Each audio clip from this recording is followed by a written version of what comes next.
ACL Nation? Sorry, Trey.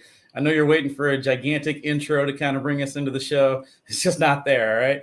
This is what we do on Baggin and Braggin, episode number 28, chat.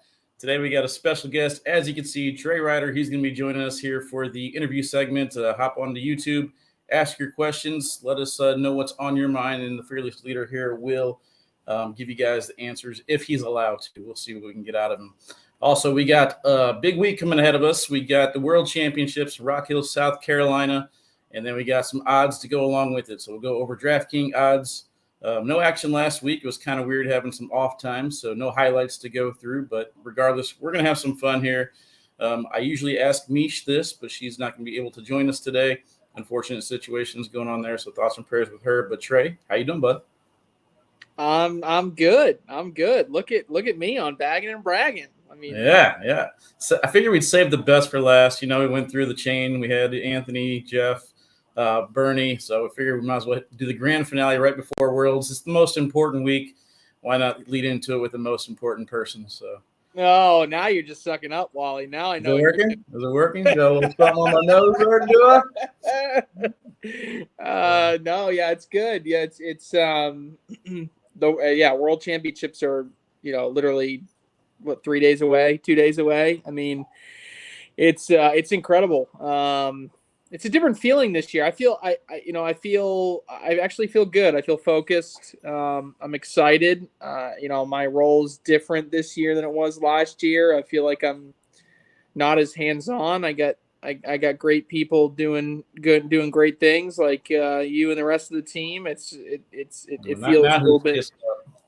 Yeah, and it just feels good. Like I'm most years I'm kind of anxious and nervous about how things will go about, but this year I just I'm genuinely excited, and I feel like we got a good team this year, and it feels like we're going to knock it out of the park. Yeah, I'm actually pretty antsy. I got out here yesterday, came to the brother's house, and I flew first class. I'm gonna go ahead and click on the little bragging thing here. This is how we do it. So it's my first time flying first class. So I decided to pay $200 and whatever dollars it was for the upgrade. And then, of course, there's that little connecting flight from Charlotte to Columbia. And it's like a 42-minute plane ride, right? Yeah. So, the upgrade was, I think it was $27 to upgrade to first class. I'm like, how much am I even going to get out of this? You know what I mean? So I wasn't going to upgrade that one. But flying first class out here was nice and all, but I usually sleep on the plane. So I felt like if I'm paying for first class, I have to enjoy first class, and I could not sleep on the plane. So I'm like, okay, yeah, give me a Jack and Coke. Let's go ahead and get some alcohol that you got up here in first class. And, Bernie was right. The air feels different up there in first class. It does. Yeah, I was just going to say, you listen to Bernie's spiel on first class. He's absolutely right. It's just it's a game changer. Yeah, and I sat in seat 1A. So I had right there by the ramp. I could see everybody walking on. And, Jeff and Bernie don't like to look at the people. I was looking at everybody. I was like, look at me. Look, I'm in first class. Look at me. I clearly don't belong here, So, they come around, and, the first thing that shocked me right off the rip is they give me a glass, an actual glass. I'm not drinking out of a plastic cup, and that drink was strong. So, it is. The flight attendant, they hooked it up. And then the next thing is they just bring you, would you like some chips? And, I had options for snacks. I didn't know I was going to get options.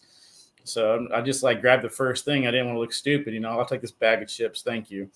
And the weird thing is in first class, though, is there's a lot of veterans around first class, as you can tell. And they're like, yes, can I get this? Can I get this? And they're bossing the stewardess or flight attendant around like it's nothing. You know what I mean?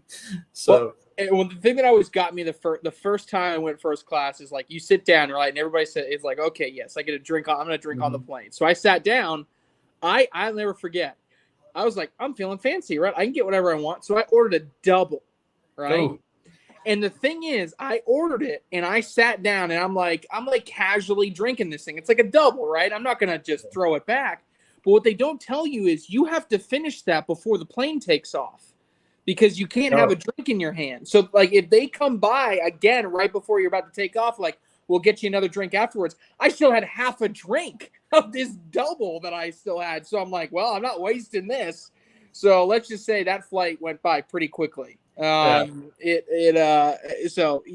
First class is it's especially nice if you go on those like cross country trips or Right. This was only uncle, like an hour and 30-minute flight, so it wasn't too luxurious. But I mean, at the same time, I'm not sure I could afford to pay or want to pay that much for a cross country flight. But I don't know. It's got me thinking about Ventura when we go out to Spencer's. I might have to do it again because that's a little bit longer of a flight for me.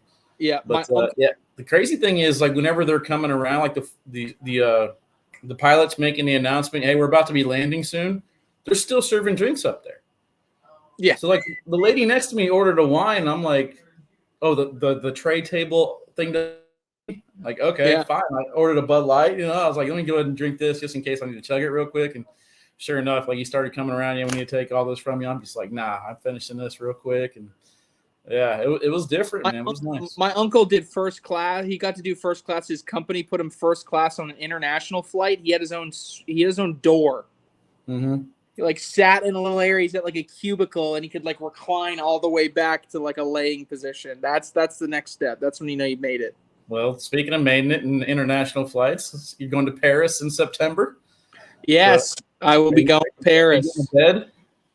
Yeah, I'm going to torture myself. So I am flying directly from Spencer McKenzie's to Paris. So really? I am leaving on Tuesday, staying an extra day out there. I get on a plane. So I fly out to Spencer's. Then on Tuesday morning at 7 a.m., I get on a flight from LA to JFK in New York. I have a 2-hour layover. I land. So then I get on my next plane at 5:30 p.m. and I go direct from JFK to Paris, and I land at 7 a.m. in Paris. So it's my first time in Europe, first time in Paris. I'm super stoked. Like I keep going back through the ACL Europe social media, and there's like a team from Slovakia just signed up. Oh. Like, I mean, it's like legit. There's going to be a ton of countries there. I'm excited. I need to learn a little bit of French. I don't speak a lick of French. So, like, I took 4 years of Spanish. So you got to do the babble thing while you're sleeping on planes or something. Yeah, exactly. So, no, I'm pumped. Like I said, I've never been to Europe. First opportunity. I think it's good to see like the new player base out there. It was great. I got to go to the first ACL Canada event a few years ago, and that was fun. And now to be able to go over into to go to Paris and go to Europe and see how it's grown over there, and I want to see how good these French players are. Like Mathieu over there. Mathieu was at Rival. I mean, he beat Justin Stranger last year, round limited game, but he beat Justin Stranger on broadcast court. Well, I'm not sure if it's just social media or not, but I am seeing that there's a lot of players out here trying to find a partner to go out there. So I'm not sure if they kind of bought into this last year, but heading into Worlds, I'm loving that I'm seeing all these people try and pair up. But we're going to take our first break. When we come back, we're going to hop onto the YouTube chat and see if people have some questions for you. If not, I'll just kind of wing it and do my best. But we'll be right back, chat. See you in a few.